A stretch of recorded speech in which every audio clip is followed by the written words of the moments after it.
A partir de este momento comienza Encuentros Pedagógicos, el programa de renovación magisterial. Encuentros Pedagógicos, Radio Revista, Magisterio, Sindicalismo, Actualidad Nacional, Pedagogía. Sábados de 8:30 a 10 de la mañana. Bienvenidos.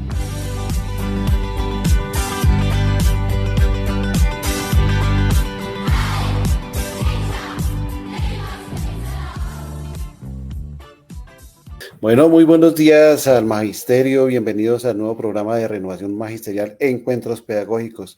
Karen, muy buenos días, te estaba esperando. Buenos días, ¿cómo estás, Jairo? Buenos días a todos los que nos ven y nos escuchan a través de nuestras redes sociales.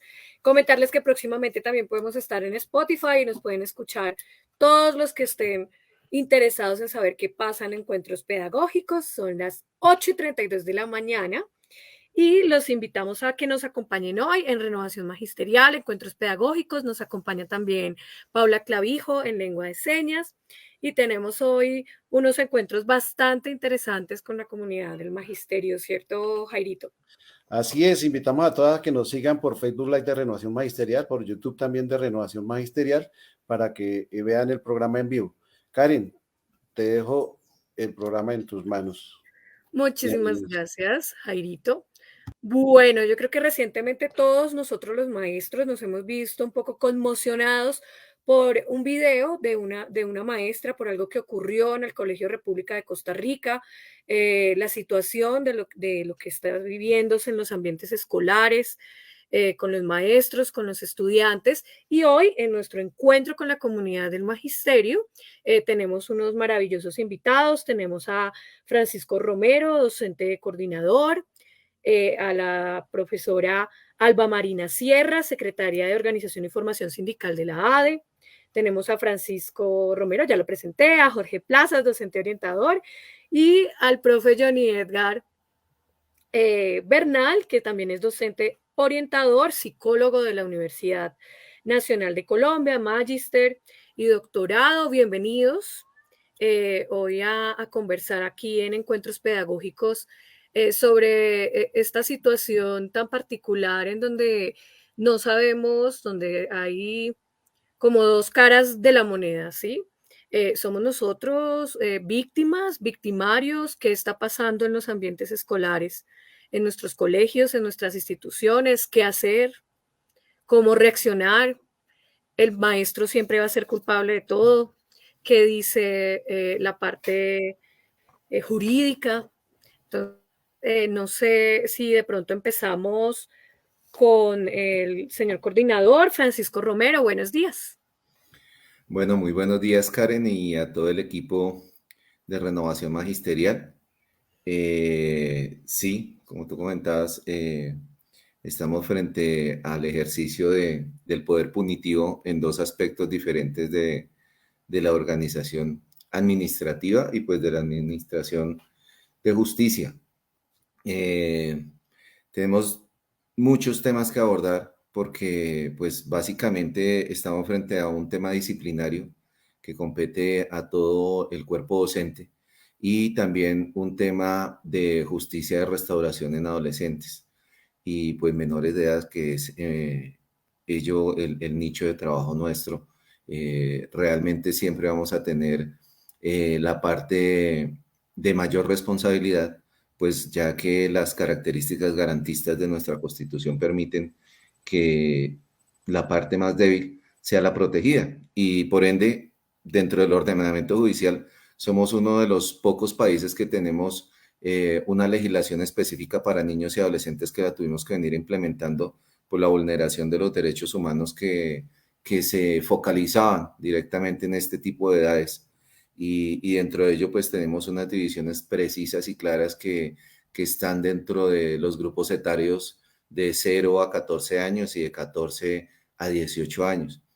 Y muchas veces eso nos conlleva como a pensar en que son unos actores de la sociedad intocables. Y pues incluso de ello se ha prestado y se ha cobijado el crimen organizado para utilizarlos de diferentes maneras o instrumentalizarlos. donde si no aparece un adulto que pueda tener esa responsabilidad penal, pues obviamente el niño tiene una responsabilidad restaurativa. Siempre esta responsabilidad va a ser garantista. Y por otro lado, pues estamos en plena implementación de todo el componente que hace el Código Único Disciplinario del sector público. Y en este Código Único Disciplinario, pues que está compuesto por varias leyes, entre ellas la 1952, bueno, se me escapan unos ahorita, pues tenemos otro tipo de procesos que solamente nos permiten pues responder ante la administración por todos los actos que cometamos y desde el aspecto administrativo, pues básicamente es como traspolar la justicia penal a la justicia disciplinaria. Entonces, cuando vamos a hacer esta transpolación, básicamente estos abogados que tenemos de investigación disciplinaria se convierten en una fiscalía que solamente tiene tres pasos para seguir. Primer paso, pues generar unos actos inhibitorios, lo que coloquialmente y otrora tiempo se llamaba como el archivo. El segundo paso, pues hacer una apertura de una investigación. Y el tercer paso, una apertura de un traslado, discúlpeme, hacer un oficio de traslado hacia la entidad pública o el ente de control que sea competente.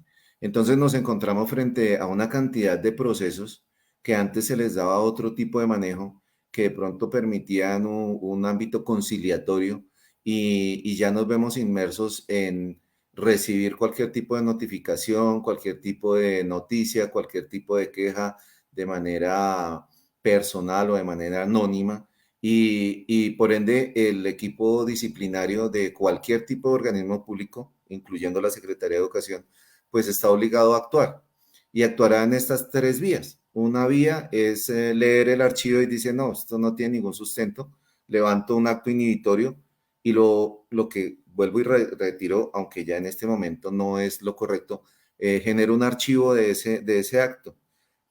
Sin embargo, ese archivo como tal siempre permanece vigente hasta que se encuentre mérito para volver a hacer reapertura del mismo, ¿sí? Si pues tengo que hacer una apertura de investigación porque está el mérito, pues hago esa apertura y en última, si hay pues la presencia de algún tipo penal, pues debo hacer la remisión a cada una de las dependencias, sea Procuraduría, Contraloría, Fiscalía. Entonces, este ámbito o esta división de ese derecho punitivo en el Estado, pues obviamente deja al docente en una situación compleja, que pues es parte del desarrollo profesional que tenemos que empezarle a dar, aún más allá de lo que hemos hecho hasta el momento en las instituciones. Y tenemos otro factor importantísimo, que son las redes sociales. Entonces ya este estudiante que estamos atendiendo no es un estudiante que de por sí llegue como de una manera incauta, inocente, a abordar cada una de estas situaciones. Disculpen. Sino que pues ya ellos tienen un bagaje y un conocimiento que se les puede a veces atribuir hasta mayor al del mismo funcionario público, del docente. Entonces, Karen, ese es como el panorama inicial que yo vería desde lo que pasa y a lo que estamos nosotros como enfrentados como coordinadores, docentes directivos, docentes y en sí todo, porque también el área administrativa hasta el área de servicios generales está inmersa siempre y cuando esta norma, este nuevo Código Único Disciplinario, pues da inmerso a todo servidor público, indiferente del tipo de contratación o del tipo de empleo que usted esté cargando. Y muchas veces nosotros en la escuela nos olvidamos de ello, o sea, nos olvidamos de cómo se está modificando la norma, de cómo día a día pues es más garantista y más restaurativa, como lo manifestaba al inicio de mi intervención, hacia el menor de edad, porque obviamente la parte débil dentro de todo este tema, en el caso de suscitarse este tipo de situaciones, y pues un poco más punitiva hacia el ámbito hacia el docente. público. Pero igual eso nos deja vulnerables también, porque Digamos que esto, bueno, salió a la luz ahorita por las redes sociales y por el video que hizo la docente. Sin embargo, esto no es nuevo, ¿sí? También hubo un caso de un rector que fue apuñalado en un colegio en algún momento, las agresiones de padres de familia a los maestros constantemente es algo que ya se volvió cotidiano para todos los que trabajamos en colegios oficiales. En algún momento podríamos sentarnos a contar una que otra experiencia de estas cosas y siento que también se olvida un poco que a partir de los 14 años también hay una responsabilidad penal en los niños y en las niñas. Tengo Como tal, entendido yo, a pues, eso, ese era el punto que manifestaba en el momento, Karen. Discúlpame que te interrumpa porque es tranquilo. importante lo que acabas de esbozar. Mira, hay una responsabilidad, ¿sí? Pero cuando nosotros estamos hablando de menores de edad y estamos hablando de adolescentes, ¿sí? Esa responsabilidad que asume el muchacho y el Estado frente al muchacho es una responsabilidad restaurativa y no punitiva, ¿sí? Mm, Entonces, básicamente vamos a cotejarlo, aunque mal haría, porque no es así tan fácil como lo haría, una tipificación penal, unas lesiones personales como el de este caso. Tengo una tipificación penal, listo. Entonces, en este caso me puedo, bueno, pongamos tasémoslo un momento, de 3 a 10 años, en caso de ser usted mayor de edad, ¿sí? De que está usted expuesto de una u otra manera a estar en un centro de privación de la libertad, ¿sí? El adolescente también, ¿sí? Pero esta privación de la libertad es en un centro de atención especializado, ¿sí? Este centro de atención especializado solamente va a ir en el caso de unas lesiones que ya sean totalmente como manifestadas. Un ejemplo, por ejemplo, el del apuñalamiento del rector, ¿sí? ¿De qué depende? Depende de cómo tase medicina legal, ¿sí? La incapacidad de cada una de las personas que fueron víctimas de ello. Y también la situación del adolescente, porque si se ve inmerso en un acto de legítima defensa, pues obviamente, como les manifestaba antes, siempre el juez va a ponderar y va a privilegiar la parte más débil. Y obviamente en este caso es la parte más débil. Entonces, para poder llegar a una privación de libertad de un adolescente debe ser un caso muy grave. Las duraciones van las más altas de 5 años. El adolescente, si cumple su mayoría de edad, continúa en este centro. O sea, no podemos nosotros llegar a ser... si el muchacho tiene 17 años y 11 meses, él queda en un centro especializado y queda en ese centro especializado hasta que cumpla su condena, su sanción restaurativa.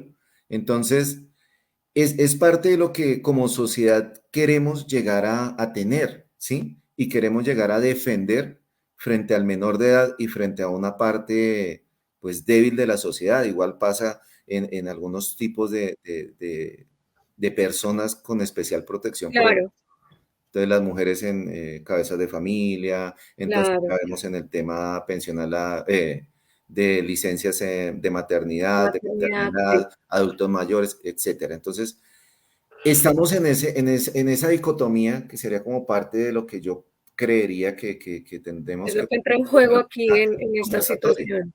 ¿sí? Entonces, tenemos esa Sí, dicotomía entre qué tan garantistas somos para el menor de edad y cómo hacemos para que ya no nos volvamos unos entes que no podemos actuar dentro de la institución porque siempre nos vamos a ver inmersos en este tipo de situaciones.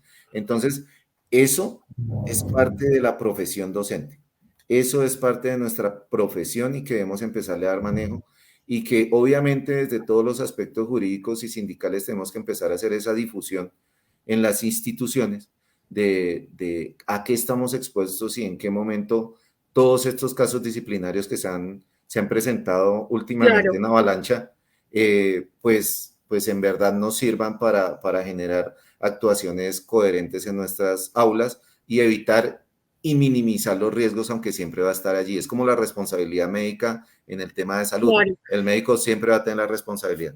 Qué pena, Con Karen. respecto, con respecto a eso, nosotros tenemos de invitada a Alba Marina Sierra, secretaria de Organización y Formación Sindical de la ADE. Buenos días, profe Alba Marina. Eh, Buenos días para todos y todas. qué dice la ADE? Qué ¿Qué nos dice dice la ADE? Bueno, en este lo panorama? primero que dice la ADE es que hay un rechazo contundente contra cualquier tipo de violencia entre los miembros de la comunidad educativa. Porque aquí no podemos solamente hablar de situaciones de violencia o agresiones físicas, verbales, de los estudiantes hacia los docentes, sino también hay de padres de familia, hay entre estudiantes, hay entre padres de familia, hay de docentes también. Entonces, esto no es un tema nuevo. De verdad es lamentable que la Secretaría de Educación se presente el día de ayer porque se hicieron las denuncias en los medios de comunicación. Eso no puede seguir ocurriendo. La misma Secretaría de Educación en los medios de comunicación ayer decía que hay más de 1.500 casos de agresión. Y entonces uno se pregunta, ¿dónde está la Secretaría de Educación? ¿Dónde está el equipo interdisciplinario apoyando a los maestros, a los orientadores, a los directivos docentes? Esa debe ser una de las exigencias y yo felicito a la federación porque aquí hay otra situación muy complicada y es el clima laboral y la salud mental del magisterio.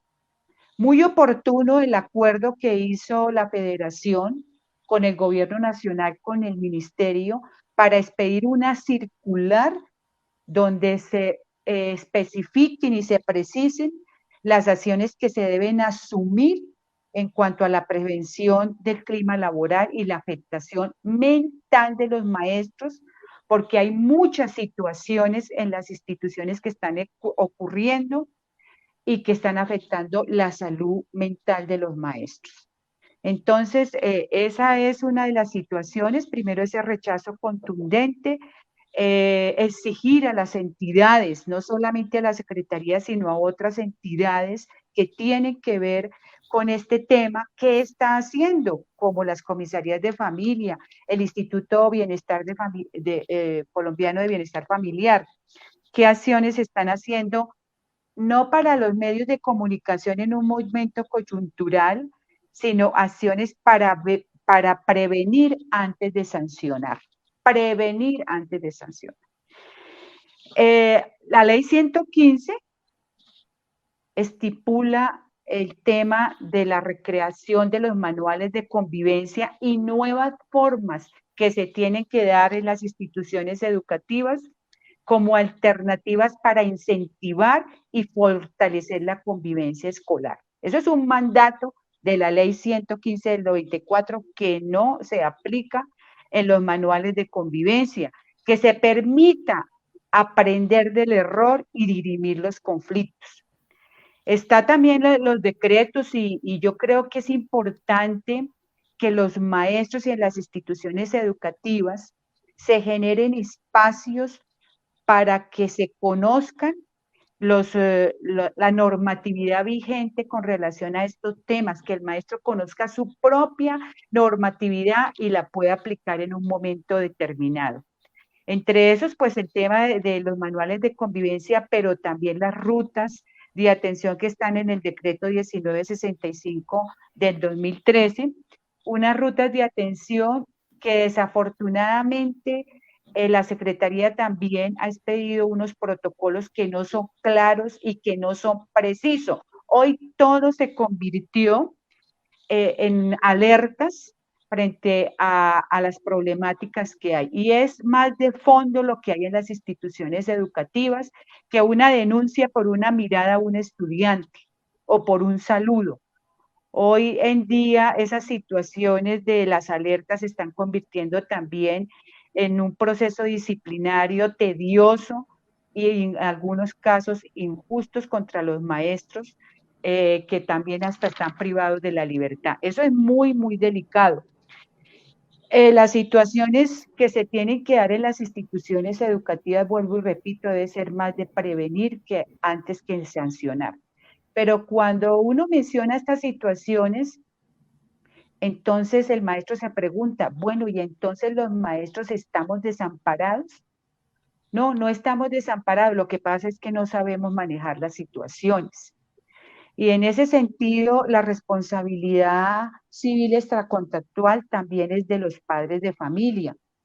Y es muy claro el artículo 2348 del Código Civil sobre la responsabilidad de los padres por los daños ocasionados por los hijos. Y cuando uno habla de daños ocasionados por los hijos, no solamente es en los inmuebles o en situaciones que tengan que ver con las dotaciones de Secretaría de Educación, sino con la responsabilidad en las acciones de los estudiantes que son menores de 14 años. Cuando nosotros como maestros le hablamos a los padres de familia sobre el Código Civil, el artículo 2347, que toda persona es responsable de sus propias acciones, pero también de indemnizar los daños.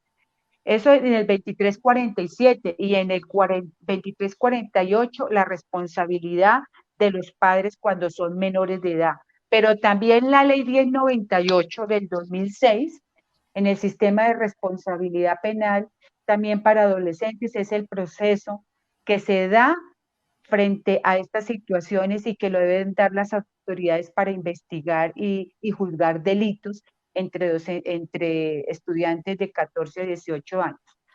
Y el Código Penal también habla del artículo 347, que también es el tema que se está viviendo en las redes. Eso también es algo muy delicado cuando los estudiantes atemorizan o amenazan a los maestros por los medios y las redes, también está ahí. La responsabilidad de la familia. La ley 115 del 94 señala a la familia como el primer responsable de la educación de sus hijos. No es cierto que los maestros somos los primeros responsables. Son la familia los responsables de sus hijos y de establecer unos derechos y unos deberes. En el decreto 1860 del 94 se habla también en desarrollo del mandato constitucional que impone a los padres de los menores el deber de sostenerlos, educarlos y también el cumplimiento de obligaciones, deberes y derechos. Y la participación de los padres en estos procesos educativos en la institución también. Los padres no pueden estar alejados de las responsabilidades y también en el decreto 1286 del 2005 se habla de la participación de los padres en los manuales de convivencia y en todos estos procesos.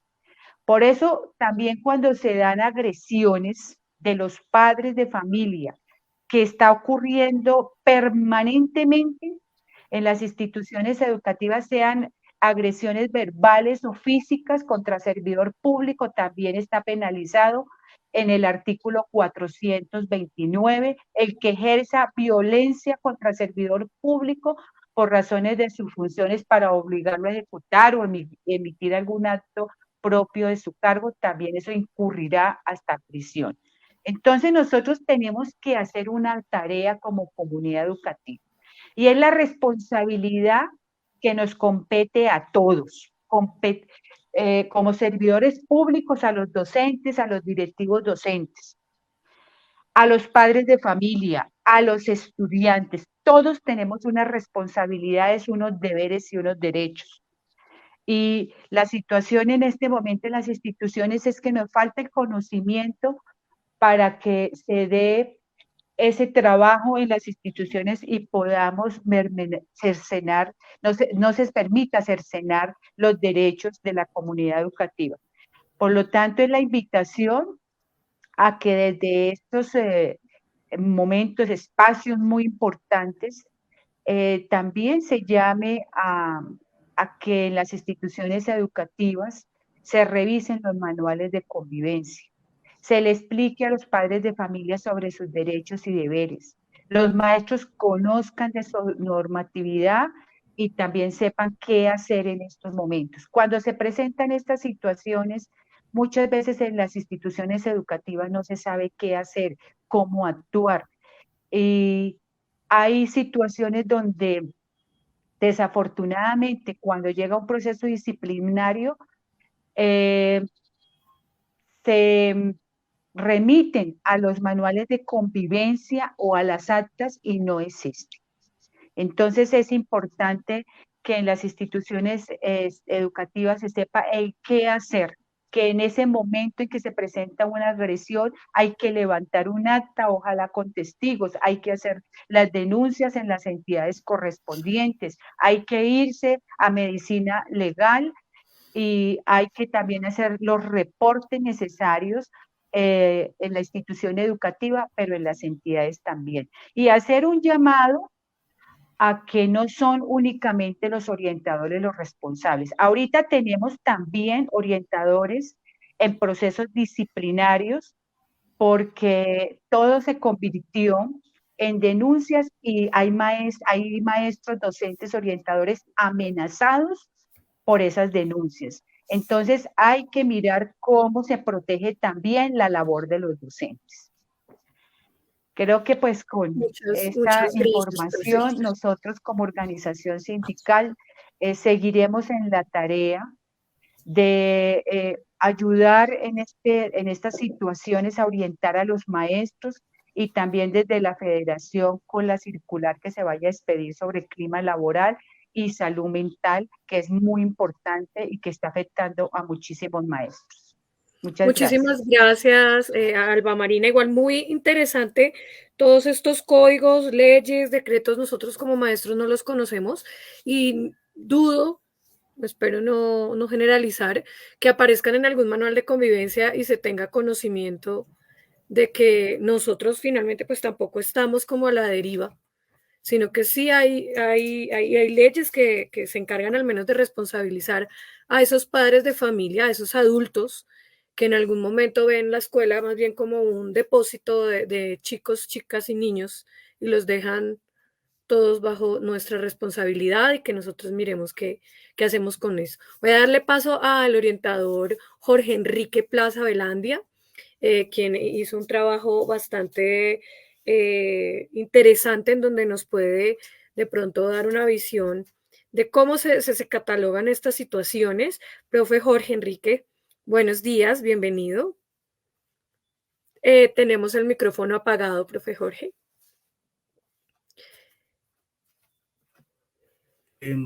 Karen, compañeros, ¿cómo están? Muchas gracias. Buenos días. Buenos días. Entonces, algunas reflexiones en torno a la violencia escolar en el contexto. La presencia de procesos y actos de violencia psicológica y física en el contexto escolar están asociados al manejo del poder en la escuela y es multicausal. Es decir, tiene su origen y causa en un contexto político y económico como social y cultural que se interaccionan produciendo factores asociados. Factores asociados como, digamos, en el caso de orientación a los trastornos del afecto, a la presencia de otras patologías de tipo individual o los asociados a problemáticas de las familias, violencia intrafamiliar, por ejemplo, las asociadas a las problemáticas de las comunidades de origen de los estudiantes y docentes administrativos y demás miembros de la comunidad educativa, es decir, las múltiples problemáticas que se presentan en las comunidades, en los barrios o en las localidades donde viven y su relación con lo regional y nacional en el contexto mundo global. Y los asociados a la cultura predominante en la sociedad y en la cultura particular o singular predominante en cada institución. Esto produce diferentes enfoques para transformar estos contextos violentos. Entonces ya vimos a los compañeros anteriores con un enfoque jurídico. Estos enfoques jurídicos por lo menos tienen dos enfoques, ¿no? Uno, el enfoque punitivo, que enfoca la violencia en los colegios como un problema exclusivamente jurídico, lo que conduciría a convertir la violencia en un problema extraescolar que se define en las diferentes instancias de los aparatos judiciales y de policía en la que participan 2 o más personas implicadas en actos de violencia, que pueden tener efectos colaterales en las funciones y roles laborales del docente. En ese marco, ya dijeron mis compañeros anteriores, se aplica el marco normativo de la Constitución, la Ley 1620, Código de Infancia y Adolescencia, responsabilidad penal adolescente, Código Penal, entre otros. El segundo enfoque jurídico es el de justicia restaurativa, que también se señaló, a partir de las necesidades de las víctimas y los autores o responsables del delito y el no castigo de estos últimos. La primera busca el castigo, esta no. A estos últimos, si ni el cumplimiento de principios legales abstractos y cuyo objeto, o sea, el objeto de la justicia restaurativa es el buscar construir acuerdos y reparaciones entre las partes. Hay un enfoque que creo que es el más adecuado, que es el enfoque cultural y educativo, es decir, el propio nuestro de la escuela, que tiene que ver por lo menos con el cómo se están desarrollando los procesos de socialización individual entre pares, en la familia, la comunidad y sus relaciones con la sociedad y la naturaleza, y las historias que se están desarrollando en cada etapa y proceso de socialización en la comunidad. Es decir, los seres humanos somos el producto de nuestras relaciones sociales y nuestras historias que hacen que una persona particular se porte de una u otra forma en determinadas circunstancias. En el cómo la institución aborda estos procesos tiene que ver con las formas y los contenidos que van a fomentar comportamientos violentos con base en estructuras rígidas y verticales en su organización y en el pensamiento, los sentimientos y las acciones de quienes la integran, o por el contrario, estructuras flexibles que permiten la acogida, el encuentro fraternal, para salir de la ignorancia, que generalmente es la causa de la violencia, más que de la maldad como patología entre los miembros de la comunidad educativa, y tiene como objeto pedagógico el aprender del error y transformar las condiciones políticas y económicas que originan una mala regulación del poder y las condiciones sociales y culturales que la soportan en la escuela. Muchas gracias. Gracias, profe Jorge Enrique. Profe Johnny Bernal, usted también es orientador, psicólogo de la Universidad Nacional, magíster, doctorado, ¿qué opina? ¿Cómo ve la cosa, profe Johnny? No lo escuchamos, profe. No, está muy bajito el volumen. De pronto intentamos nuevamente, a ver.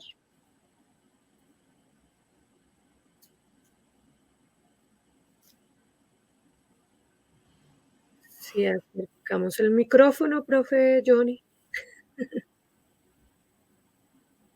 No, yo no lo escucho. Bueno, profe Jorge Enrique, en esa medida, dime, ¿qué cree que motivó esta situación que fue publicada en redes sociales? ¿Fue una situación de poder? Básicamente es un problema de regulación de poder. O sea, por ejemplo, la mafia hace su presencia de poder a través de conquistar los mercados internos de la escuela y de controlar ideológicamente a los niños desde una concepción de plata, poder, proyección social. Entonces, lo importante... Como un adultocentrismo, diríamos nosotros. Seguimos en el adultocentrismo. En este caso es más... a ver, hay desde el punto de vista de la formación, se están formando adultos infantilizados, con concepciones egocéntricas, nihilistas, megalómanas, exhibicionistas, ¿cierto? Que van a generar todo ese tipo de conflicto. Pero toda esa concepción está basada en una concepción neoliberal de la cultura, de la educación, ¿cierto? Que habría que profundizar posteriormente. Johncito, no sé si resolví ya el problema. Sí, Johnny, profe. A ver si ya me escuchas, no sé. Sí, ya te escuchamos. Bueno, ok, listo, qué pena con la transmisión. Tengo ahí una dificultad. Bueno, para comentar varias cosas, Como estaba comentando, un saludo a todos, a la audiencia que nos escucha, a todos los maestros y maestras, porque pues este tema, digamos, obviamente nos compete, nos llama, pero sobre todo quiero hacer como varias reflexiones. La primera es que entender que esto hace parte de una situación que se presenta, pero no podemos quedarnos en la situación, sino ir un poco más allá, o sea, identificar el trasfondo de todo lo que está ocurriendo, porque generalmente en nuestra sociedad ocurre un hecho, por ejemplo, un feminicidio, y reaccionamos. Entonces se pregunta al gobierno, se pregunta a la escuela, se pregunta a las autoridades y demás. Y hay que hacer una reflexión más profunda acerca de todo esto. Entonces quiero poner como varios elementos en la mesa para que pues, los podamos discutir y deliberar también y pensar.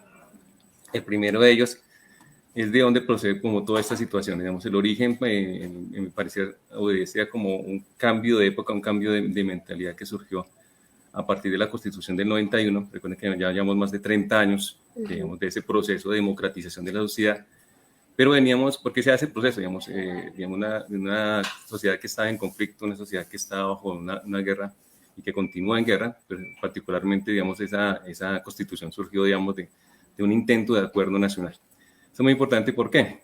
Porque la ley entonces se comienza a pensar que a partir de la ley entonces podemos transformar la sociedad y no al revés. O sea, bueno, como las leyes deben ser reflejo de las transformaciones de la sociedad y no al revés. Digamos que en el país se ha aplicado como que, digamos, como esa línea como santanderista, entonces que las leyes como que tienen que dictar la sociedad y eso es lo que ha generado conflicto. ¿Cómo se expresa esto en la vivencia cotidiana de las familias y en la escuela y en muchos lugares? Digamos, en las reflexiones que hacen los padres de familia cuando nos dicen, oiga, mire, es que ahora yo no le puedo llamar la atención a mi hijo o a mi hija porque entonces me cae el ICBF, ¿cierto? ¿Qué hay detrás de esas expresiones? Está un conflicto que no se ha resuelto y es que se aplicó, digamos, se generó esa democratización de la sociedad, pero veníamos del autoritarismo, de una sociedad muy verticales, donde digamos, la figura del padre, por ejemplo, eso era innegable, la figura del maestro era innegable. Ustedes recordarán, los maestros más antiguos, hasta en mi caso personal, cuando el maestro o maestra aplicaba agresiones hacia el estudiante, porque era legítimo en su momento. O sea, hablamos de las épocas en que a uno de pronto lo colocaba frente a la clase, digamos, padeciendo situaciones, por ejemplo, como en mi caso, por ejemplo, como sostener 2 libros durante toda la clase, ¿cierto? Situaciones de esa que eran, pues, abuso de autoridad, abuso de poder. Cuando llega a la Constitución, pues, nos propone un cambio de mentalidad, pero ese cambio de mentalidad no se ha dado, o sea, no se ha dado el cambio de subjetividad en nosotros. Y eso pasa al interior de la escuela. Entonces los maestros también dicen, bueno, ¿y ahora yo qué hago? Si la misma pregunta que es el padre de familia también se hace el profe. Dice, bueno, ¿y ahora yo qué hago? Si no le puedo decir nada al niño o niña, porque entonces, ¿cierto? Viene lo disciplinario que mencionaba Francisco, viene el problema legal, viene el problema penal, ¿cierto? Y la pregunta ahí de fondo es, bueno, entonces, ¿dónde está la autoridad y dónde está la legitimidad de esa autoridad? Y pienso que en esos términos es porque todavía no entendemos el discurso de lo democrático. O sea, todavía nos falta mucho para avanzar en esa subjetividad del entendimiento de lo que es la democracia, que implica el reconocimiento del otro, de la diversidad, pero que también tiene unos límites. Y es ahí donde estamos fallando como sociedad y estamos fallando como escuela de poder generar un proceso de concientización, de crecimiento y de construcción de lo que es los límites y la autoridad, una reconfiguración de la autoridad. O sea, el maestro tiene que respetarse no porque de por medio esté una sanción disciplinaria, una sanción en el manual de convivencia, sino porque el maestro, por su legitimidad, debe ser respetado. Y es algo que, digamos, anteriormente, digamos, entendía y que se perdió en el camino. Entonces hay que trabajar en eso y trabajar también que los maestros y maestras tengamos las herramientas socioemocionales de nuestro lado, como más desde lo psicológico, para afrontar esas situaciones. Cuando un estudiante ya se sale del límite, cuando me confronta, cuando se pone agresivo, ¿qué herramientas socioemocionales yo puedo tener para enfrentar la situación y darle pues un trámite pues distinto al conflicto? Que eso siempre es viable. Yo tengo que afrontar situaciones hace menos de 2 semanas, una situación de un padre de familia queriendo entrar a las malas al colegio, ¿cierto? Los vigilantes ahí agredidos, profesores agredidos, porque le habían informado que algún chico había agredido a su hija, ¿cierto? Entonces este padre de familia dice, no, yo voy a entrar y voy a pegarle al muchacho que le pegó a mi niña. Entonces, eso expresa precisamente eso que estoy diciendo, o sea, de cómo tenemos todavía esa mentalidad muy, muy primaria, diría en ese sentido, digamos, del uso de la violencia y la agresión, y el discurso democrático todavía no nos entra. ¿Por qué? Por lo mismo que decía, porque se configuró la ley pensando que eso iba a cambiar la sociedad, y cierto, la ha transformado, pero hemos pasado de un punto que era muy autoritario a un punto en el cual casi es como gelatinoso, o sea, que no sabemos Así es. los chicos Así es, ni los igual, padres de familia. Eso es lo que quería como poner en la mesa. Igual que también se ha vuelto costumbre lo de la justicia por mano propia, ¿no? Considero que eso también va ligado a que no nos hemos podido desligar de esa violencia que tenemos todos. En un minuto, porque ya el tiempo se nos ha acabado para este conversatorio, en un minuto, cada uno, si puede, en lo más breve que pueda, ¿cuáles serían las acciones necesarias para mejorar la convivencia? Francisco. Bueno, Karen, pregunta difícil para un minuto, porque como lo manifestaba los compañeros, pues son demasiadas acciones. Hay unas acciones que son netamente pedagógicas, educativas, unas acciones que en verdad competen al ámbito de la conciliación, del dar manejo, de vincular a las familias. Y pues las otras acciones son netamente jurídicas. Para mí, pues de pronto pienso de una manera cuadriculada por mi profesión anexa a mi profesión de licenciado. Y pues sí, o sea, eso nos deja una cantidad de normas en blanco que, aunque acertadamente Alba Marina manifestaba cómo están estas responsabilidades en el Código Civil, pues no pasan de allí de una responsabilidad civil que no obliga directamente a su cumplimiento. O sea, si nosotros en la norma nos vamos a sustentar sobre unas acciones propias, pues sí, o sea, no existirían adultos mayores abandonados, no existiría, o sea, la norma y como tal ese ordenamiento positivo que nos han inculcado desde hace mucho tiempo, que Johnny acertadamente también lo manifestaba como el santanderismo, pues realmente sobre el que se basa nuestra sociedad. Entonces, es una situación que ya ha pasado en muchos ámbitos profesionales, y yo hacía ese paralelismo con la responsabilidad médica. Por más que esa profesión ha sido tan afectada por la norma, por un ordenamiento, así como la nuestra, ¿sí? Pues obviamente el médico tiene que actuar y tiene que hacer la cirugía, pese al riesgo que corre tanto jurídicamente como profesionalmente. Entonces, sí, nos hace falta en la escuela un componente de formación frente a los cambios que está dando la sociedad, más aún si queremos hacer cambios más profundos para lograr hacer potencia mundial de la vida. Muchas gracias, Francisco. Muchísimas gracias. Gracias, Karen. Ustedes piensan que uno está aquí, quisiera quedarme eternamente. Yo creo que esta discusión da para no sé cuántos programas más, pero el tiempo, discúlpanme. Jorge, así brevemente, sí, aquí ya me están... Una primera es que todo modelo económico construye un marco jurídico, lo legitima y lo legaliza, y ese marco jurídico se constituye una camisa de fuerza del marco económico. Es decir, si no hay reformas jurídicas que cambien ese marco, que liberen el marco económico, no hay presupuesto para la educación con otros enfoques. Segundo, hay que cambiar la cultura escolar. Es decir, si seguimos con una cultura escolar predominante de tipo premoderno, porque a veces ni siquiera es de un enfoque neoliberal, sino es premoderno, siglo XIX, ¿cierto? Principios del siglo XX, la cultura dominante en cada institución y en general la cultura y en Occidente va a generar necesariamente y va a aumentar los tipos de violencia que se pueden presentar. Entonces la intervención es que debe presentarse reformas como se están presentando, tanto al marco jurídico en cultura, educación, para que transforme la cultura escolar hacia una cultura más incluyente, más democrática y más popular. Muchas gracias, Jorge. Profe Alba Marina.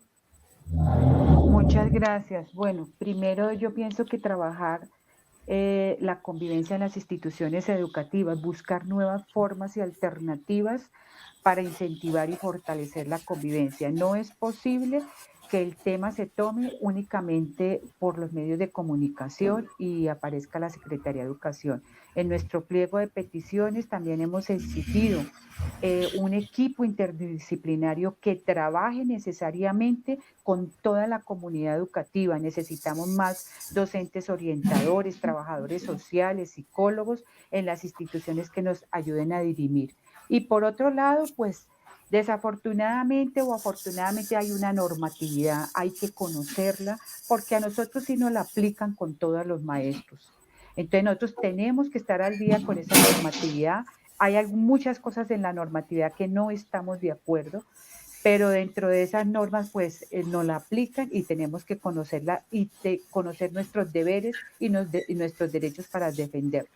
Y por último, pues también exigirle a todas las entidades que la responsabilidad no solamente es de la escuela, no solamente es del maestro, la responsabilidad también son de las entidades.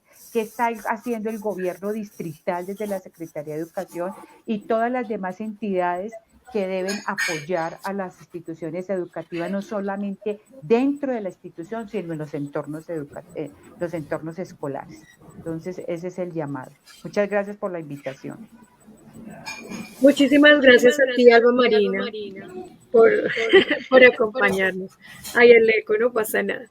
Johnny, cierras tú este conversatorio el día de hoy. Igual todos vamos a ver cómo sigue este proceso en redes, porque finalmente es lo que tenemos.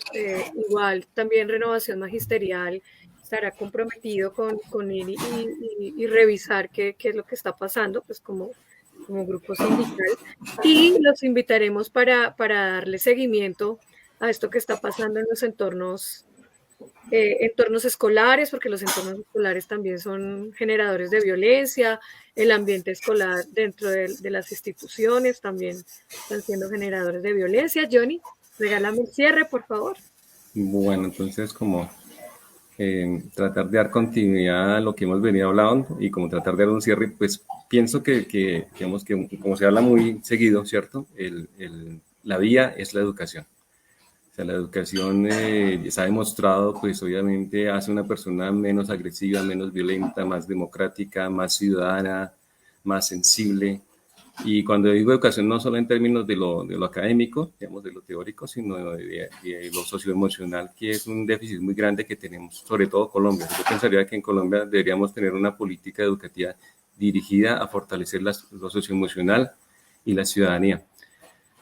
Porque eso es lo que necesitamos. O sea, más que personas que tengan contenido, necesitamos personas que crezcan como humanos y que sepan compartir y convivir con otros. Es el reto. Y pienso que por esa vía, pues recuperar la legitimidad. O sea, hay que recuperar la importancia de la dignificación del maestro, del rol de maestro en la sociedad. Y eso hay que reclamarlo. Y hay que también lograrlo. O sea, también necesitamos que los profes también tengan muy claro su rol, que tengamos ese significado de la importancia de lo que estamos haciendo a nivel social, que es un poder de transformación muy fuerte. Ahí va Francisco. Por ejemplo, esa disciplina que está mostrando Francisco ahí con su mascota, eso es necesario, sí, más allá de las situaciones, porque es lo que nos acerca a los chicos, sobre todo cuando uno se acerca emocionalmente, cambia la mirada, ¿cierto?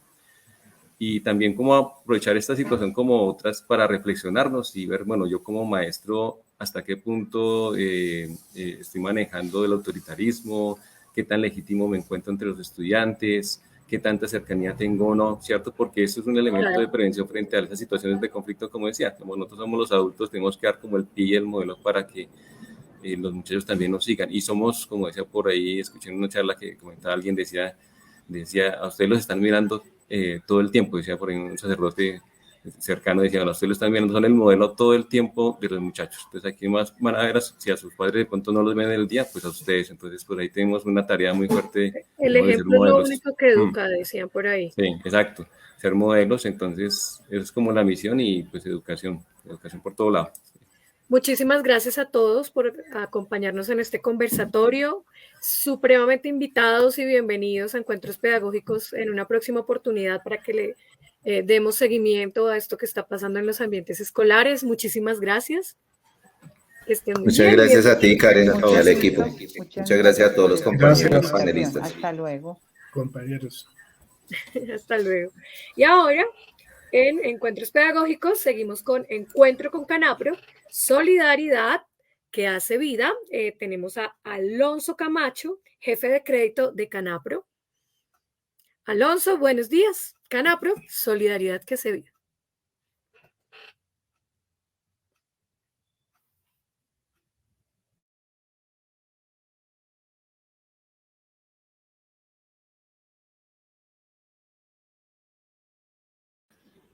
Buenos días, Karen. Ya había dicho que ahorita por la cantidad de compañeros que están interviniendo.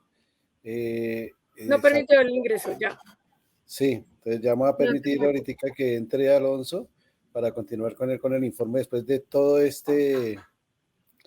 esta información que nos dieron nuestros compañeros de los colegios, que me parece un tema muy importante que se ha tratado. Y entonces se nos alargó un trito, pero muy importante lo que se habló. Alonso, muy buenos días, bienvenido. Karen, gracias. Buenos días, Alonso. Canapro, Solidaridad que hace vida. Bienvenido. Muy buenos días.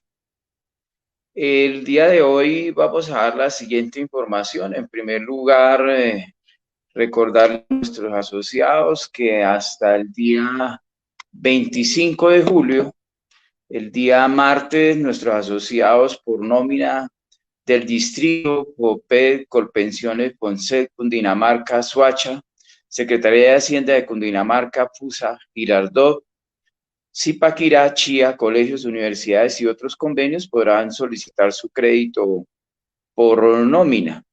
También todas las demás pagadurías podrán solicitar su crédito por ventanilla hasta el día 25. Recordemos que hay dos maneras. La primera, pues a través de nuestra línea telefónica, nuestro PBX 601-348-0564, extensión 7010, en horario telefónico de lunes a viernes de 8 a.m. a 5 p.m. y todos los sábados de 8 a.m. a 1 p.m. También podrán solicitarlo presencialmente en cada una de nuestras oficinas en los horarios que nuestros asociados encontrarán en nuestra página web www.canapro.com. Entonces son las dos maneras que nuestros asociados pueden acceder a solicitar su crédito. Todavía hasta el día martes lo pueden hacer a través de estos dos medios. También informarles o recordarles que todos nuestros asociados que tienen crédito, pues son beneficiarios de nuestras asistencias médicas. La primera, pues incluye traslado médico de emergencia, servicios de transporte requeridos según el grado de complejidad, asistencia médica domiciliaria, consulta médica telefónica de urgencia, orientación médica telefónica, operadores médicos las 24 horas, los 365 días del año. Es un convenio con la aseguradora Solidaria y AZ Seguros.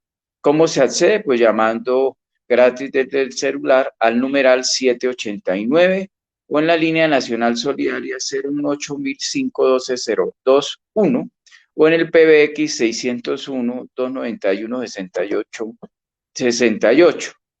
También recordarles a los asociados que no les llegó el certificado para la declaración de renta, que lo pueden solicitar en el correo certificados@canapro.com. Ahí lo pueden solicitar a los asociados que por alguna circunstancia no les llegó al correo.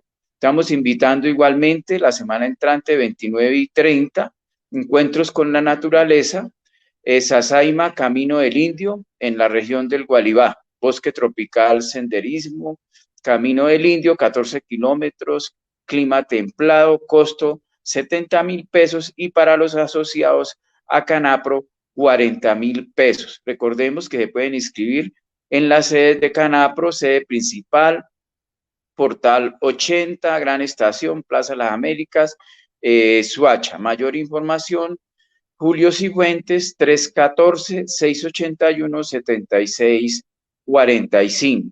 Recordarles que esta semana, el día 27 de julio, a las 5 p.m. tendremos nuestra conferencia Duelo o un aprendizaje natural, un convenio que tenemos con el Grupo Vida Gaviria, el cual pues podrán acceder todos nuestros asociados a través de la página Facebook. Deseándoles a todos los asistentes a este curso y a este programa, perdón, un muy feliz fin de semana. Muchas gracias. Canapro, solidaridad que hace vida. Feliz día para todos. Gracias. Muchísimas gracias, Alonso. Canapro Solidaridad que hace vida. Este fue nuestro encuentro con Canapro y a continuación vamos a seguir con nuestro encuentro con el movimiento obrero, la agenda legislativa y las reformas sociales.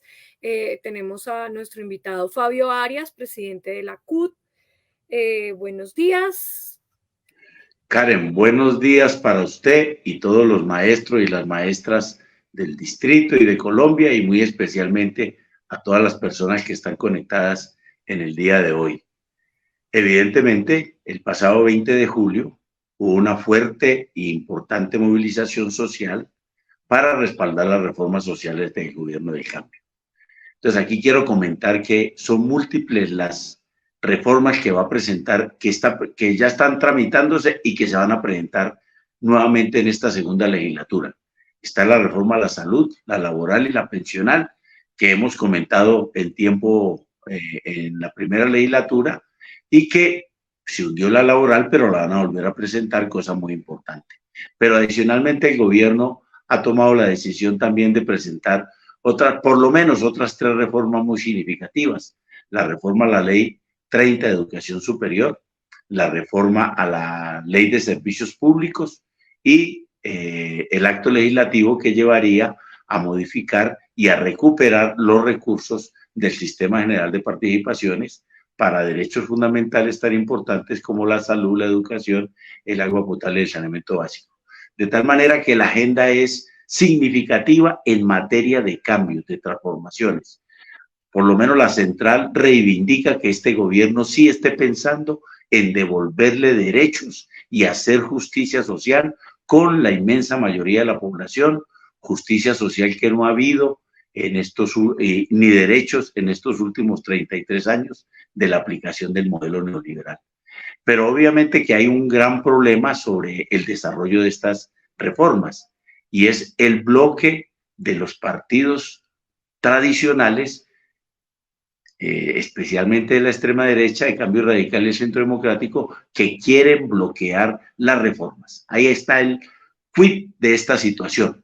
Muy bien que el gobierno las presenta, pero en el Congreso definitivamente hay una situación muy particular que puede evidentemente dar un traspiés a estos proyectos de reforma, como ya lo hicieron con la reforma laboral.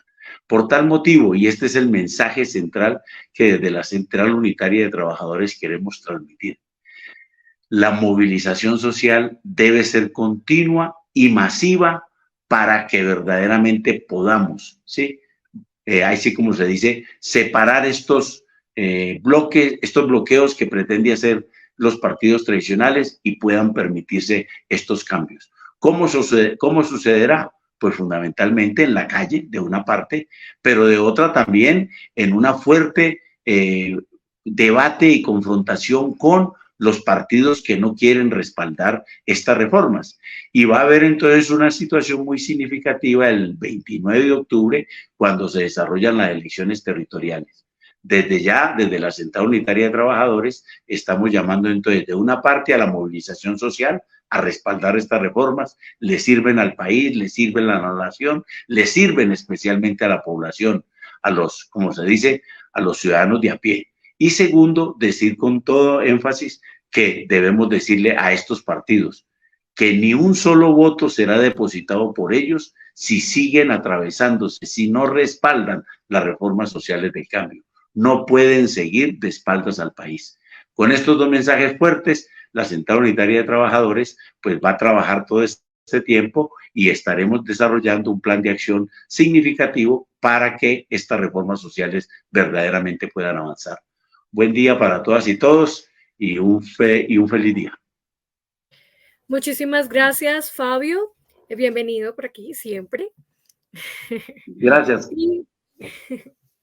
Profe Miguel Ángel Pardo Romero, Muy buenos días en encuentro con la comunidad educativa y el magisterio. Para Bueno, que ¿Cómo está, profe Miguel? Buenos días. ay, no, ay, profe Miguel, hola Karen, ¿cómo vas? Sí, qué formalismo.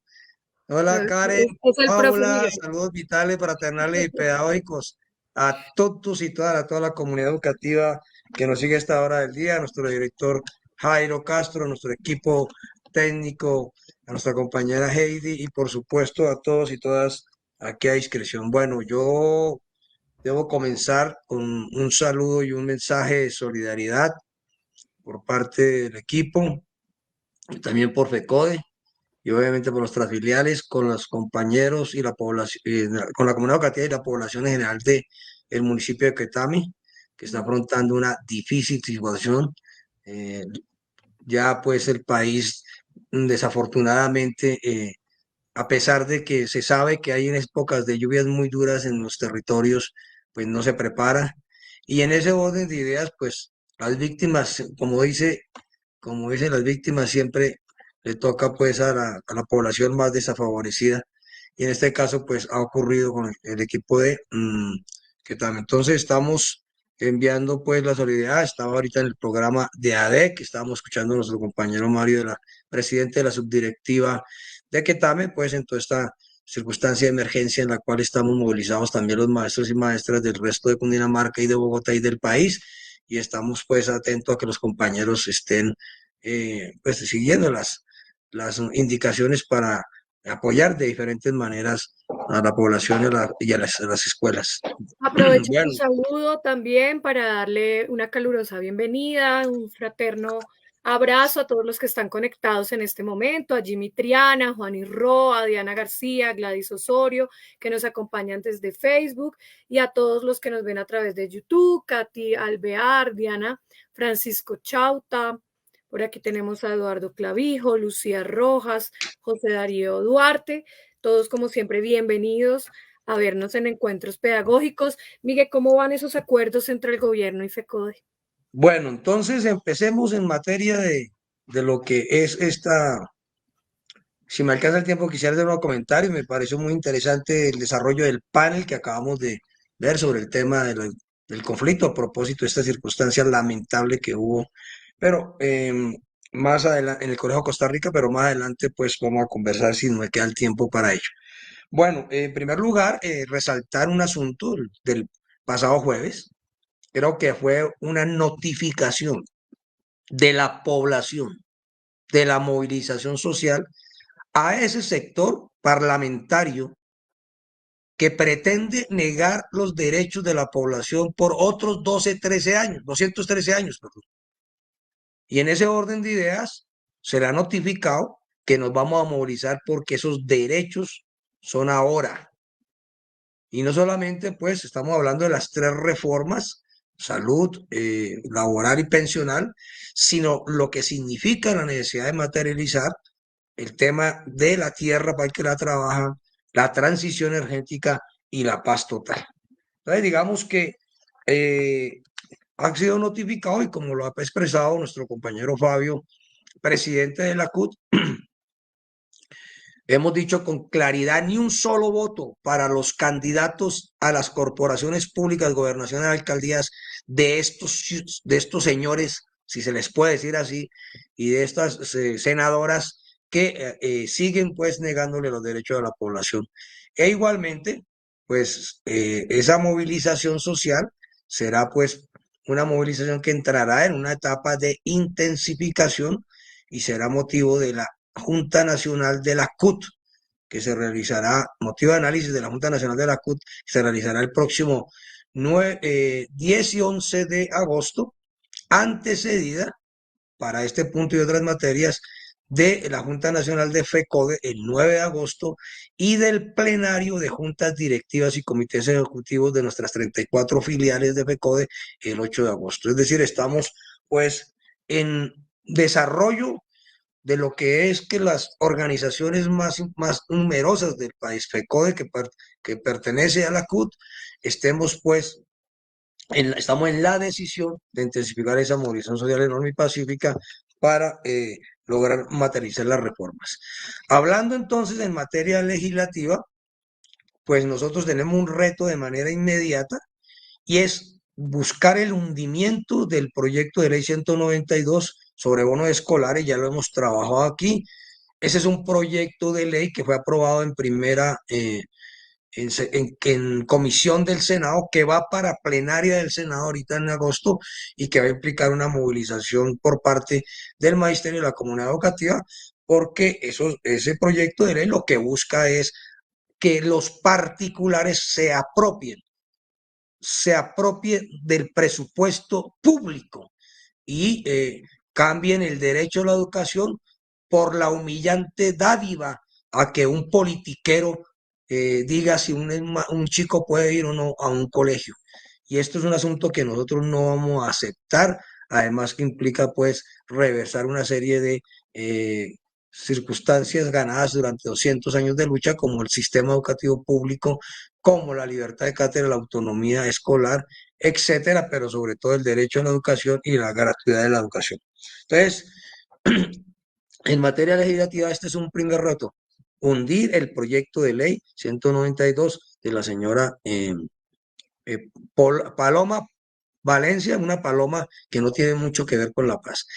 El otro asunto, pues, en materia legislativa que entra es el reto nuestro de lograr concretar uno de los principales, si no el más importante, de los acuerdos FECO de gobierno, de erradicar este semestre el proyecto de acto legislativo FECO de gobierno, el proyecto de acto legislativo para reformar el sistema de participaciones y garantizar el incremento de los recursos que, como todos sabemos, han sido suprimidos más de 256 billones de pesos en estos últimos 20 años, y para nosotros es absolutamente clave. Pero la suerte de esta reforma, que esta reforma llegue a puerto, no solamente va a significar el acertar en su contenido, acordar con el gobierno el contenido, sino que los mismos contradictores de las reformas sociales que acabamos de mencionar también son contradictores en materia en esta materia, es decir, se van a oponer a la reforma que financie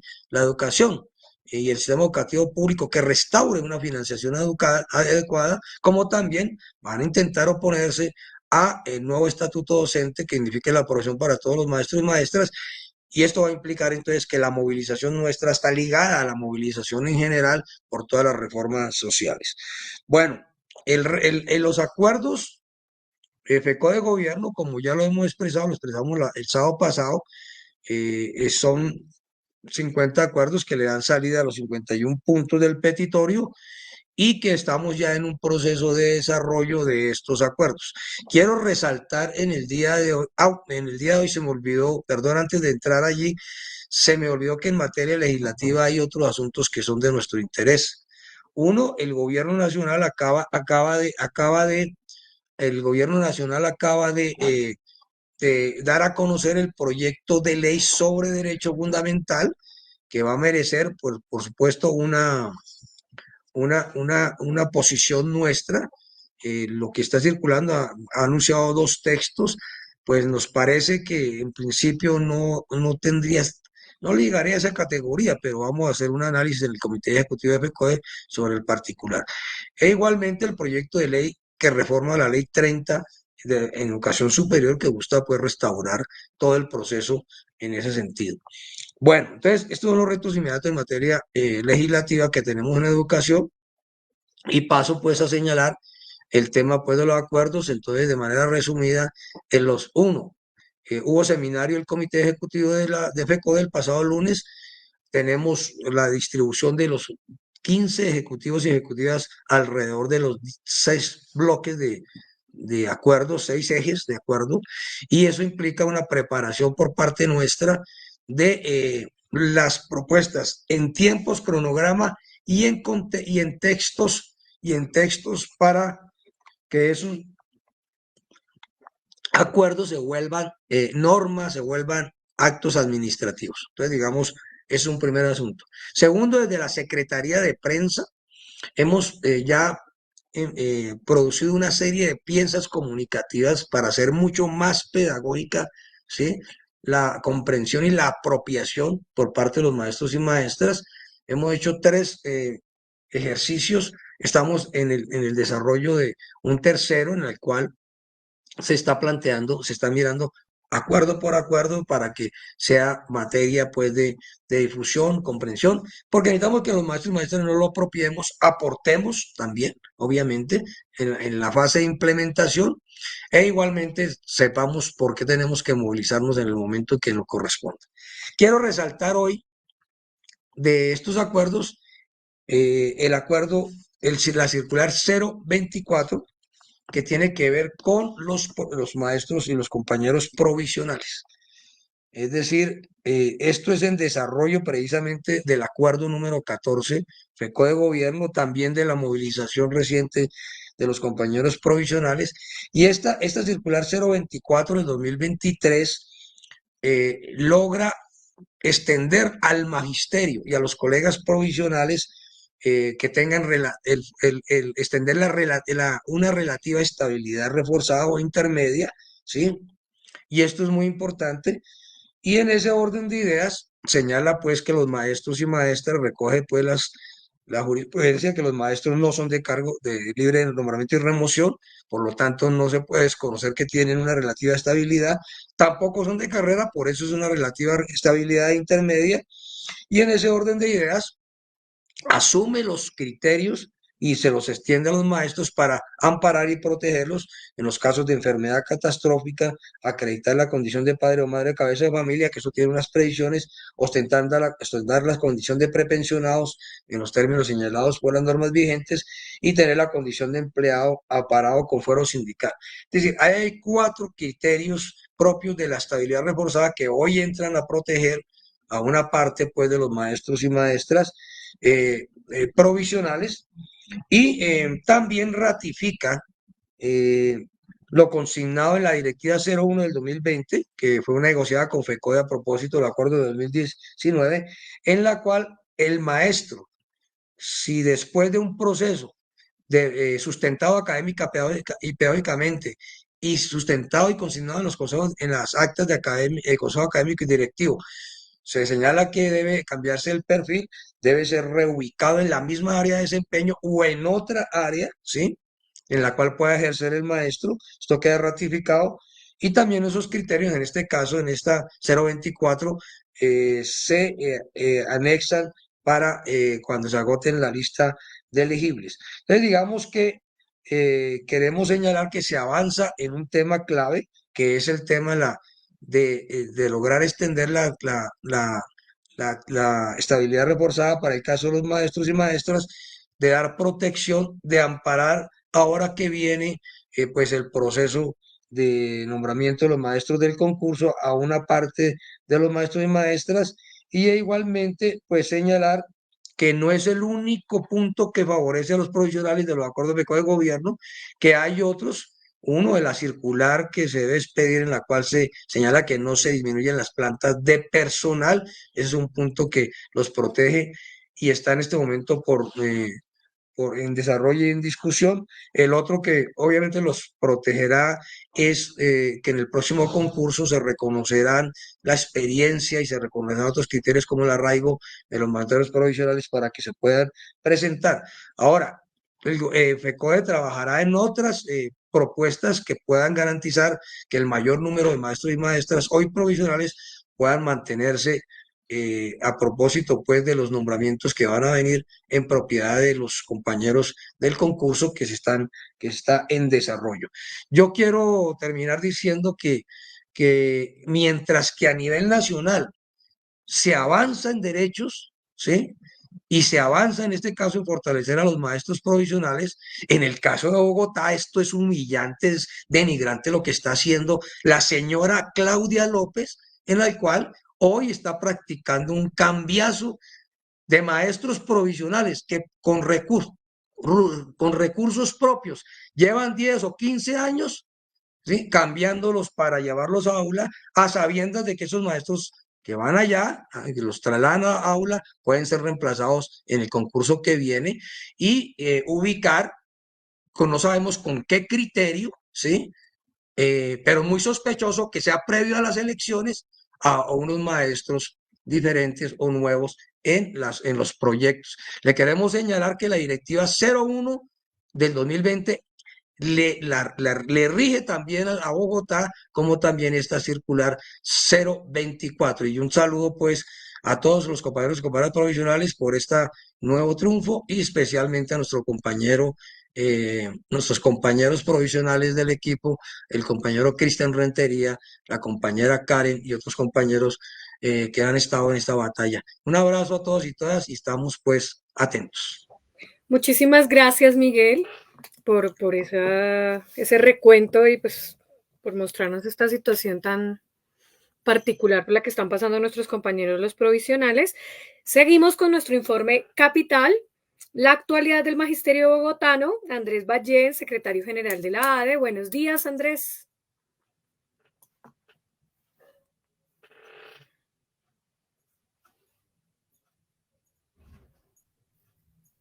Hola, muy buenos días, Karen.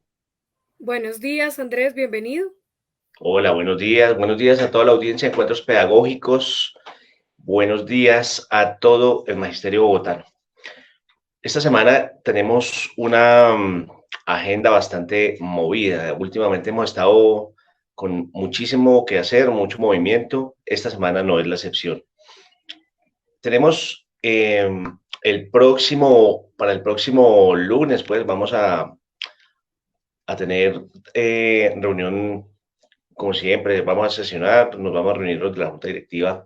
En este caso, tenemos pendiente el desarrollo, la concreción de esas mesas de trabajo alrededor del pliego de peticiones 2023, pero también lo que está pendiente del 2020. Es muy importante recordar esto. Los acuerdos colectivos logrados, pactados entre una organización sindical y el patrón, tienen vigencia hasta tanto no haya una nueva negociación. Por lo tanto, hay que tener presente que esos acuerdos del 2020, los que están sin desarrollo o los que están parcialmente desarrollados, pues deben seguir, en eso se debe seguir trabajando. Tienen vigencia según la ley, por principio de progresividad. Entonces, en eso hemos estado pendientes con la Secretaría de Educación. Las jornadas pedagógicas distritales, que son 25 y 26, pues son el escenario, particularmente el 25, que es cuando se licencian estudiantes, es el escenario para poder trabajar en asambleas de maestros para tratar los temas que nos competen, que nos afectan. Hay que sacar ese tiempo, invitar a los representantes sindicales, pero miren, esta semana, pues ya también hubo hace un momento, nos antecedieron unos compañeros en un conversatorio muy interesante sobre lo acontecido con la violencia en las aulas. Se decía, el tema no es nuevo, por supuesto que no es nuevo. Lo hemos venido denunciando en este espacio, Renovación Magisterial ha venido trabajando permanentemente denunciando el asunto del deterioro en los ambientes escolares. Lo hemos denunciado, lo hemos dicho, lo advertimos, lo hemos advertido permanentemente. Las cuestiones psicosociales y socioemocionales desatadas por el confinamiento inducido, pues obligado por la pandemia, ha hecho que de verdad estemos presenciando de la reactivación de las clases para acá un deterioro en las relaciones, un deterioro en los ambientes escolares y una violencia escolar inusitada.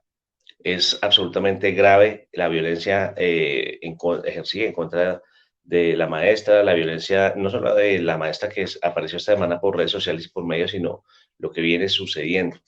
¿Qué le dijimos a la administración distrital? Que no se hiciera la disminución en las plantas de docentes. Eso está relacionado, no es el único factor, pero está relacionado. En un momento en que se necesitaba más acompañamiento para los estudiantes, más acompañamiento en las aulas, les da por reducir las plantas docentes en los colegios por la vía de la validación de planta, declarando un montón de maestros excedentes por parámetro, cuando lo que se necesita es aumentar la planta docente para acompañar a nuestros estudiantes y paliar esa situación de violencia que es tan preocupante. Entonces, son muchos los factores, eso necesita atención y desde aquí le decimos a la administración, lo advertimos, se los dijimos. y no hacen caso. Ahora salen con sus paños de agua tibia. Vamos a ver cómo van a atender esta situación que es realmente preocupante. En esta semana también tenemos comités, seguimos teniendo comités sindicales locales. El próximo 27 y 28, el jueves 27, tenemos en las localidades de Bosa, Suba y las localidades 14 y 15, que son Mártires y Antonio Nariño. Y el viernes tenemos las localidades 2, 12 y 3, el 28 de julio, viernes, tenemos las localidades San Cristóbal, Usme, Tunjuelito y Puente Aranda. Entonces, para que estemos muy atentos, porque hay que seguirle dando desarrollo, hay que seguir analizando los documentos de acuerdos logrados por FECODE, que totalmente se articulan con el pliego de peticiones de Bogotá, que tienen en común los dos pliegos, que son propuestas de política pública educativa, adicional a lo laboral, claro, que es la razón de ser de un sindicato y de los pliegos de peticiones. Pero hay que darle desarrollo a cosas como el preescolar de 3 grados que aparecen de nuevo en estos acuerdos de FECODE y que en Bogotá ha sido una de las exigencias y de los temas principales que hemos ido llevando con bastante atención desde la organización sindical, el tema de la jornada única, el tema de las plantas, la estabilidad de plantas. Fíjense que no hizo caso Edna Bonilla en Bogotá de emitir una circular sobre la estabilidad de plantas docentes. Se lo dijimos, se lo dije personalmente en algunas de las reuniones que hemos sostenido últimamente, pero fíjense, y no hizo caso en Bogotá. En lo nacional, el gobierno se compromete a enviar una directriz a las entidades territoriales para estabilizar las plantas docentes. Entonces, todo eso que tiene que ver con política educativa hace que debamos no solamente prestarle atención al pliego nacional, a los acuerdos nacionales, sino a la posibilidad de llegar a algo con el pliego presentado en la ADE 2023, a que no se le ha querido dar desarrollo. Y pues invitarles a que estemos atentos del desarrollo de lo que puede llegar a ser esa negociación y que acompañemos a la organización sindical en todas las luchas que está dando en favor del magisterio bogotano. Gracias a todos y todas y les deseo un excelente resto de día. Muchísimas gracias, Andrés. Ese fue nuestro informe capital desde el secretario general de la ADE. Un saludo a Gladys Osorio Londoño, Cecilia Salazar, Adriana Parra, la mesa administrativa de Secretaría de Educación aparece aquí. Bienvenidos todos los que quieran acompañarnos, escucharnos y vernos por nuestras redes sociales de Renovación Magisterial. Y seguimos en encuentros pedagógicos. Esta ocasión, nuestro encuentro con el cine, con el profesor Eduardo Clavijo, quien nos trae una película maravillosa mexicana, tiene que ver con la vida de la escuela rural en México. Se llama El último vagón de México, estrenada en mayo del 2023. Profe Eduardo Clavijo, buenos días, bienvenido. El equipo de renovación. Ahí lo estábamos escuchando. Sí, ya, ¿me escucha? Ya lo escuchamos, profe. Buenos días, bienvenido. Bien, gracias. Bueno, buenos días al magisterio colombiano. En primer lugar, pues, que la película, vamos a hablar hoy es El último vagón. Película que tiene una importancia muy grande en este momento, en el cual se habla de las relaciones en la escuela, de los ambientes escolares. Pues bien, hace referencia esta película a la educación rural en México de comienzos del siglo XX, cuando se estaban construyendo los ferrocarriles y algunas escuelas funcionaban en vagones de tren. Asimismo, uno de los protagonistas tiene una vida que no hay estabilidad y el niño no ha podido estudiar porque está sumante, su familia se está cambiando de un lugar a otro. Es el caso de Cal, el niño protagonista. De otro lado tenemos a la maestra que se llama Georgina, que es quien, mediante unos métodos muy asertivos, logra conducir la educación. Esta película se estrenó este año, en mayo, y tiene una importancia porque es basada en una novela también del mismo nombre, El último vagón, novela escrita por la escritora Ángeles Oñate. Entonces el director de cine, Ernesto Contreras, como una forma de homenajear a su madre, que también era maestra, hace esta película. La película tiene muchos elementos valiosos. Ahí encontramos la solidaridad, la tolerancia, el amor, el respeto. Llama la atención cómo esta profesora lleva a los niños, los motiva. Por ejemplo, el caso de Ical, quien es como renuente a estudiar, a leer. Poco le llama la atención la lectura. Sin embargo, ella, a través de las historietas de Calimán, lleva al niño a motivarse por la lectura. También interesante ver las tareas. Lo importante de una tarea es la motivación que se ejerce para que los chicos la hagan, pero también la forma como se evalúa. Hay un ejemplo muy bueno acerca de la importancia de las tareas y la forma como ella desarrolla o cómo une los contenidos de los temas con la realidad de los niños. Entonces, la maestra realmente logra una empatía con su comunidad. La idea es que veamos esta película que está en una de las plataformas que hay, la analicemos y obtengamos de ella muchas enseñanzas. Entonces, repito, es una película muy importante, nos trae algunas lecciones pedagógicas y podemos a través de ella hacer trabajos, talleres con padres de familia y con estudiantes y entre nosotros mismos como maestros. Muchísimas gracias. Que estén muy bien, un feliz sábado, un feliz fin de semana para todos y nos veremos próximamente. Muchísimas gracias, profe Eduardo. Maravilloso este informe sobre la película El último vagón de México. Fue estrenada en mayo del director Ernesto Contreras, una película maravillosa que no nos podemos perder. También quisiera invitarlos a todos los que están conectados en este momento a que se conecten en el Facebook de Magisterio al Día, ahorita a las 11 de la mañana, con nuestro programa hermano emitido desde Girardot, Cundinamarca, Magisterio al Día a las 11 de la mañana por Facebook de Magisterio Día. También queremos expresar nuestro abrazo solidario y fraterno a nuestra compañera de lucha y colega Camila de la Esprella del Colegio Distrital Campestre Monteverde por el fallecimiento de su padre y también el compañero de este equipo, Bernardo. Vamos a seguir ya con nuestra nota del director, nuevamente agradeciendo a todos los que están conectados en este momento por nuestras redes sociales, Carlos Arturo Rodríguez, Gladys Osorio, Adriana Parra, Diana García, Cecilia Salazar, Katy Alvear, Sony Cuese, José Darío Duarte, Lucía Rojas.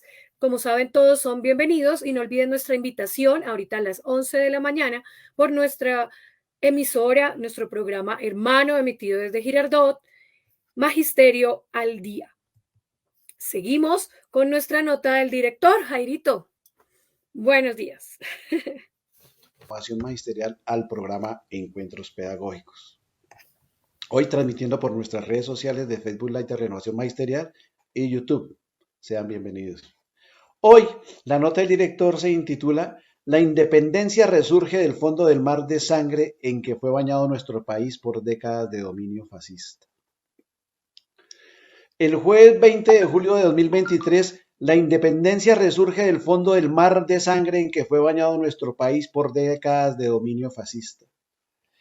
Aquellas noticias de sometimiento a sangre y fuego por el paramilitarismo a familias de campesinos inermes ha mermado en un 90% con el gobierno del cambio. Miles de aquellos mutilados en esa barbarie perdieron a su familia bajo las balas, el machete y las sierras asesinas de esos desarmados. Fueron bajo la orden de alguien que aún hoy día se oculta detrás de las sombras de las amenazas de muerte a quien se atreva a hablar.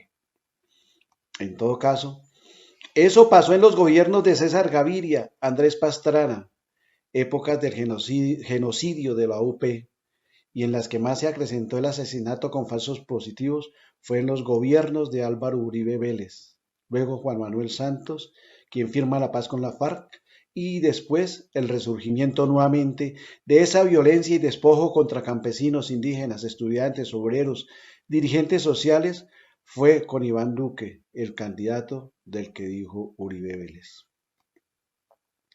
La esperanza de una independencia de la violencia, de la corrupción, de las desapariciones forzadas, de los falsos positivos, se manifestó el 20 de julio pasado.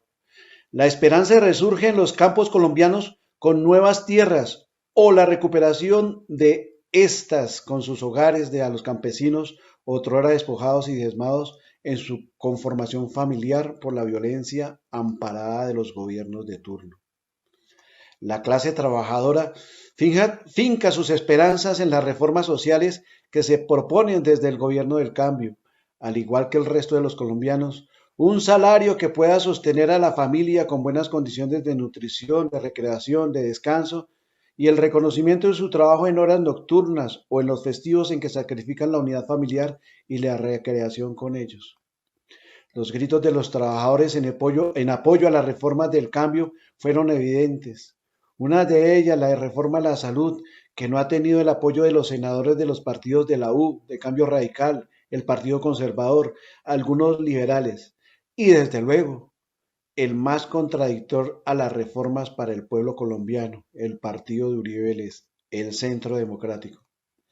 Todos aquellos representantes de estos partidos que anteriormente comulgaron con esos gobiernos, que están untados de sangre, de corrupción, que son quienes le quitan las horas extras a los trabajadores, los dominicales, las horas nocturnas, con las que se enriquecieron más y empobrecieron a los colombianos trabajadores de todos los sectores de la producción, llevando al país a ser uno de los países de mayor desigualdad social y económica, uno de los países en el que más se elevó la pobreza en el mundo desde incluso antes de la pandemia, durante la pandemia y ni hablar después de la pandemia.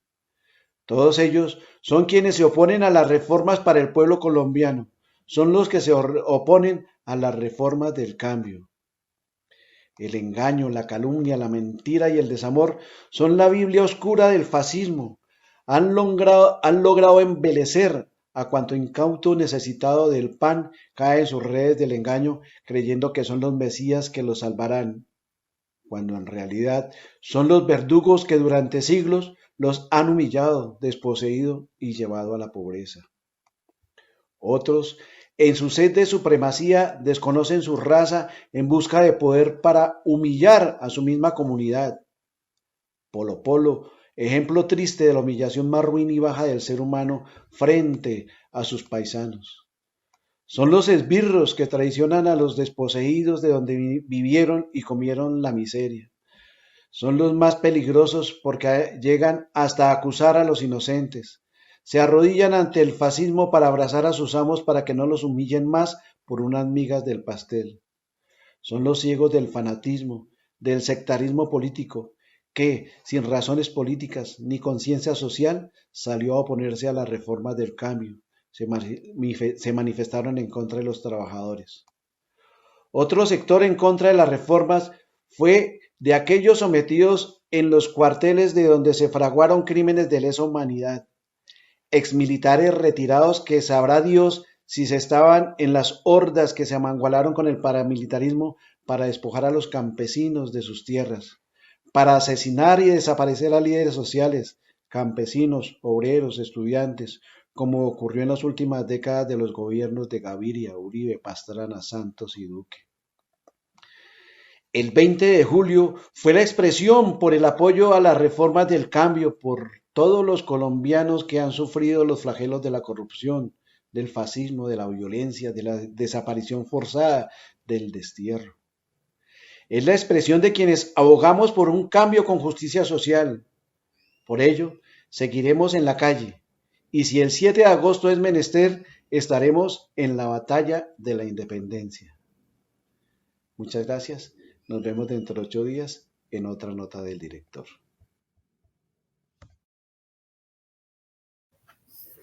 Bueno, esta fue nuestra nota del director con Jairo Castro.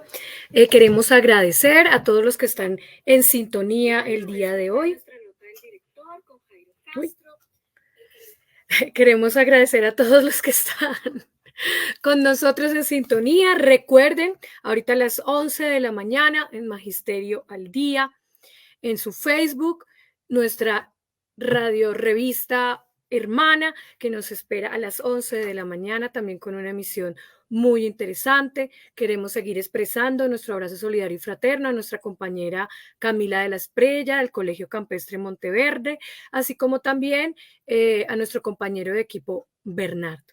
Y esto fue todo por el día de hoy. Estuvo con nosotros Paula Clavijo en Lengua de Señas, Karen Ortiz como presentadora. No olviden encontrarse con nosotros en nuestras redes sociales, en YouTube, en Facebook, y próximamente nos tendrán en Spotify, donde podrán escuchar con precisión las notas que más les llamen la atención y lo más interesante, señor director.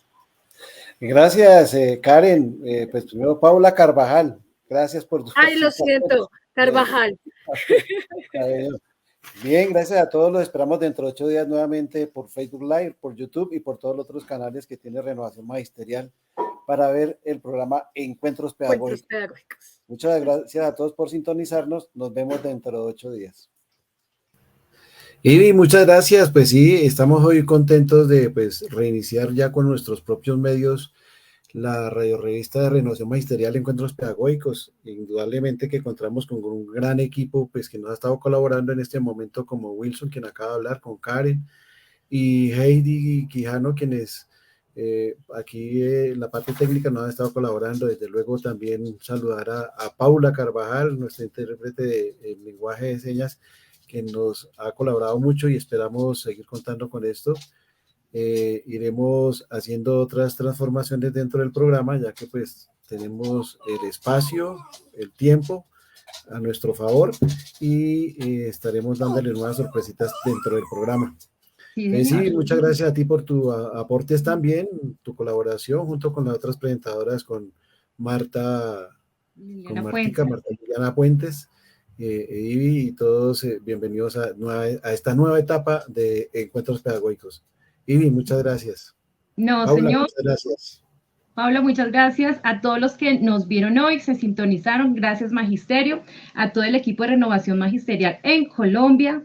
Por supuesto, a nuestro director Jairo Castro Ballesteros, al productor Sergio Camilo Castro, un abrazo inmenso. A Paula Carvajal, muchísimas gracias por siempre tu colaboración y participación acá en nuestro programa. A Heidi Quijano, Wilson Casas. Y recuerden, todos los sábados continuamos en su compañía de 8:30 de la mañana a 10. Quien les habló, Ivy Andrea Poveda. Un abrazo inmenso, feliz día.